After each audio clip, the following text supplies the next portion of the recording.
Oke, selamat malam kepada kita semua. Selamat malam.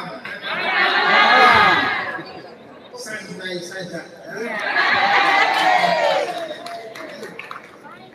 Tadi ada alumni yang berbicara di sini. Saya juga alumni COVID saya.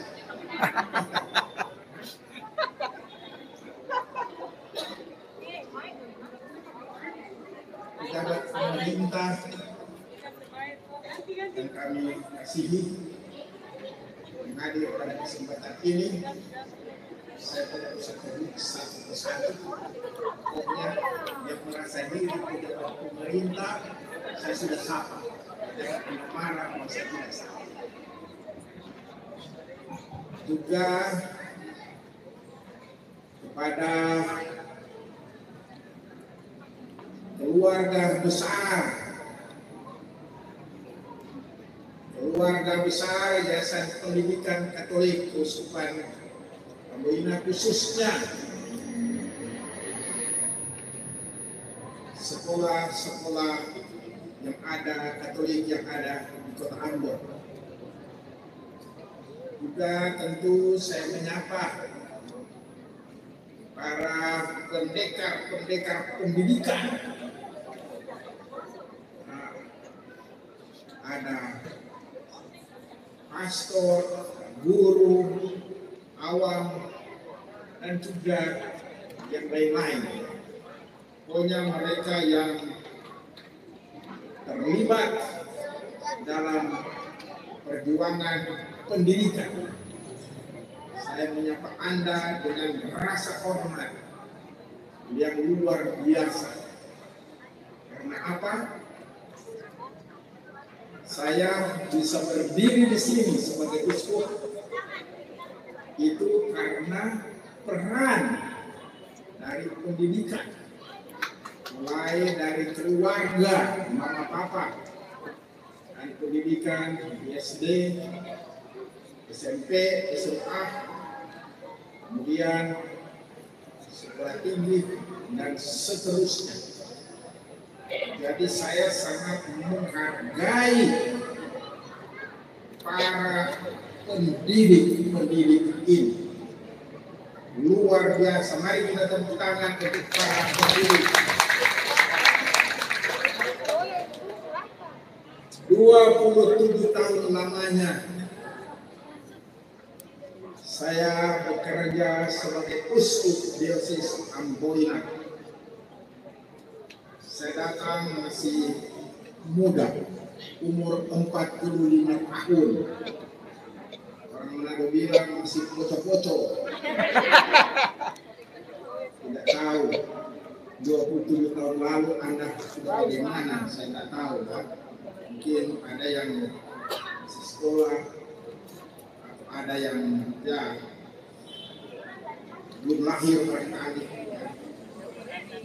Pokoknya 27 tahun lamanya saya bekerja di Keuskupan Amboina, dan salah satu bidang penggembalaan saya di Keuskupan Amboina ini adalah pendidikan.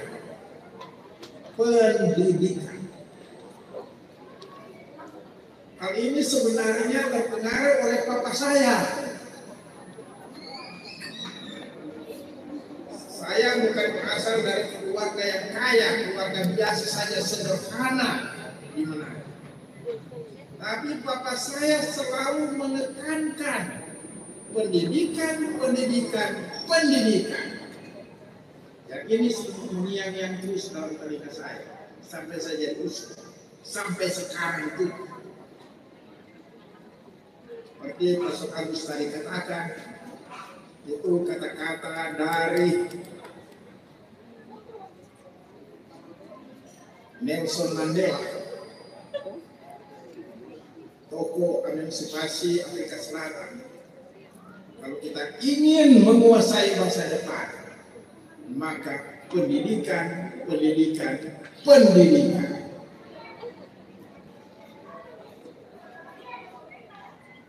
Juga dikatakan oleh Malcolm X, aktivis Amerika Serikat, Trump, pendidikan terjadi perubahan. Hanya lewat pendidikan terjadi perubahan. Karena itu coba bayangkan dalam keluarga-keluarga tidak ada pendidikan. Apa mau jadi dengan anak-anak dalam keluarga? Kalau semua negara tidak ada pendidikan, apa mau jadi dengan warga negara? Jadi betapa penting pendidikan. Karena itu negara kita memberikan perhatian besar kepada pendidikan dengan anggaran yang besar, walaupun banyak dikorupsi. Tidak tahu siapa yang korupsi, tapi ya pokoknya tersinggunglah para koruptor. Memang betapa penting pendidikan. Dan saya bangga selama 27 tahun saya lihat bahwa pendidikan di Keuskupan Amboina bertumbuh dan berkembang dan telah menghasilkan banyak tokoh-tokoh, bukan hanya tokoh Katolik, tapi tokoh di segala semua agama. Itu hebatnya bahwa kita Katolik tidak mendidik orang menjadi Katolik, tetapi kita mendidik manusia menjadi manusia dewasa. Manusia dewasa. Ini yang harus saya katakan semua wahid.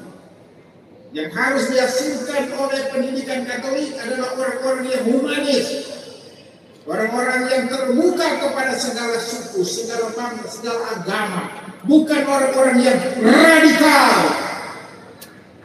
ya, yang menghancurkan Republik Indonesia karena keradikalan. Kita Katolik tidak. Kita mendidik orang-orang menjadi orang yang terbuka, orang-orang yang senantiasa memperjuangkan keanekaragaman, orang yang senantiasa memperjuangkan belas kasih. Saya sebenarnya sudah 27 tahun di sini. Tinggal lagi 4 tahun sebenarnya. Kalau sekarang tinggal 3 tahun sebenarnya, saya sudah mau pensiun. Karena umur 75 tahun seorang itu pensiun. Saya sudah umur nanti 27 April ini 73 tahun. Jadi tinggal 2 tahun sebenarnya saya sudah mau pensiun. Tetapi 2 tahun lalu saya mendapat WA saja dari Bapak Kardinal di Jakarta, tentu atas suruhan dari Duta Besar Vatikan, atas suruhan juga dari Paus Fransiskus di Roma. Dalam WA itu saya diminta untuk pertama dulu menjadi administrator Apostolik Keuskupan Agung Merauke. Hanya lewat WA saja. Coba bayangkan, kalau saya buat kepada pastor-pastor pasti mereka marah sekali pada saya. Tapi saya sudah mulai coba juga. Karena apa? Saya juga lewat WA. Kenapa kamu tidak? Kamu baru pastor, saya uskup. Jadi jangan macam-macam. Kami sudah bilang pada pastor di Keuskupan Amboina, sekarang di Keuskupan Agung Merauke. Jadi sebenarnya sudah mau pensiun, tapi ya setahun yang lalu Paus Fransiskus akhirnya meneguhkan saya bukan lagi sebagai administrator apostolik Keuskupan Agung Merauke, tetapi menjadi uskup agung Keuskupan Agung Merauke. Kecil-kecil begini harus agung, tapi tidak dapat gaji. Biasanya yang agung-agung banyak gaji. Saudara-saudara sekalian, sebenarnya boleh saya tolak. Saya tidak umur bagaimana? Seringkali berpikir begini, Paus Fransiskus tidak tahu barangkali saya sudah pinjam. Saya seringkali di hadapan Duta Besar Vatikan di Jakarta, saya biasa jalan pinjam-pinjam supaya dia cepat dekat sama saya. Tapi Tapi dia katakan, kamu masih kuat. Jadi paling kurang 6 tahun lagi di Papua. Tapi apa yang saya mau katakan, dan ini berguna untuk kita semua, termasuk di bidang pendidikan.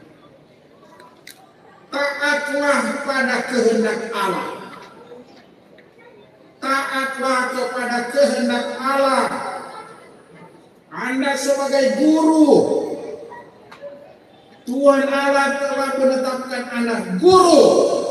Taatlah kepada kehendak Allah. Atau sebagai siswa dan siswi belajar, Tuhan menghendaki taatlah kepada kehendak Allah. Kalau Anda sebagai pejabat pemerintah, Tuhan menghendaki Anda menjabat pemerintah, melayani masyarakat, taatlah, jangan macam-macam. Kalau Anda orang tua, taatlah kepada kehendak Allah. Mendidik anak-anak dalam keluarga. Kalau Anda suami istri, taatlah kepada kehendak Allah. Jangan mata keranjang. Sekarang aduh kasihan guru juga saling berpisah. Kali saya baca, aduh ada guru begini, ibu guru dia hantam juga. Tidak tahu di sini aman barangkali masalah ini.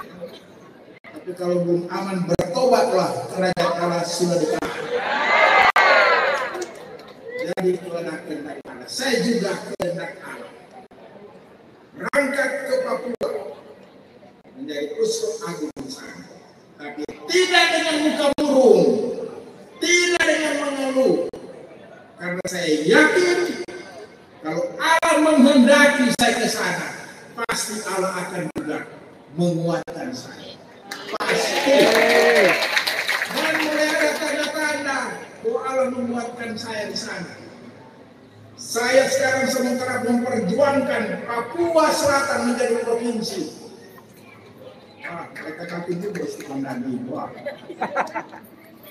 Saya bertemu dengan menteri, dengan panglima, dan menegaskan hal ini. Mungkin mereka akan marah pada saya, tapi yang pokoknya saya berjuang di Papua Selatan. Dan barangkali tahun ini akan menjadi provinsi. Dan calon dari gubernurnya sudah diperintahkan oleh Menteri Mahfud. Bertemulah dengan Uskup Mandagi, karena beliaulah yang utama memperjuangkan provinsi di sana. Dan saya sudah bertemu. Dan saya bilang, Bapak jangan macam-macam ya. Yang macam-macam. Iya Bapak Uskup. Tapi ya saya tidak mau sebenarnya masuk dalam politik. Karena ini bukan soal politik, tapi perjuangan untuk kesejahteraan orang Papua. Untuk kesejahteraan orang Papua. Saya tidak mau berbicara tentang jabatan-jabatan politik, tidak mau. Tetapi yang penting orang Papua selamat. Yang penting orang Papua sejahtera. Seperti yang saya perjuangkan dulu. Ketika terjadi kerusuhan di sini, yang penting orang Maluku jangan dihabiskan. Saya masih ingat di hadapan Ibu Mega, Presiden. Saya katakan, Ibu Mega, selesaikanlah persoalan di Maluku. Karena kalau tidak nanti semua orang Maluku mati dan cuma tertinggal orang Manado satu mandiri. Saya bilang, selesaikan. Dan benar, untung selesai. Dan di hadapan Presiden Gus Dur juga saya datang, Bapak Presiden, cintailah orang Maluku. Bukan karena orang Maluku adalah Maluku, tetapi karena orang Maluku adalah gambaran Allah, bukan gambaran setan. Dan jawab, ya, itu juga saya perjuangkan dulu, sekarang saya perjuangkan di Papua. Nah, sudah lapar semua, jadi saya akhiri dengan kata-kata hebat dari Santo Fransiskus Xaverius. Anda pegang ini. Dia berkata, kalau kita ingin unggul dalam hal-hal besar, maka baiklah kita unggul lebih dahulu dalam hal-hal kecil. Jangan terus misi besar, kecil-kecil. Bersih, ya. Seperti saya perjuangkan, bersih, clean, green, harmoni, kemudian smile. Jangan hasil dari sekolah ini semua muka papan, muka bro. Smile, agar bukan smile orang gila. Dan juga disiplin. Dan kata yang terakhir satu dari Santo Xaverius ialah, saya tidak bisa tidur, saya tidak bisa istirahat, karena apa yang saya pikirkan selalu adalah jiwa-jiwa diselamatkan. Semoga ini juga menjadi pegangan dari Sema Xaverius. Guru-guru tidak bisa tidur, guru-guru tidak bisa istirahat, guru-guru tidak bisa jalan-jalan, bersenang-senang. Karena yang kami pikirkan cuma satu, siswa-siswi selamat menjadi orang-orang yang baik. Sekian dan terima kasih.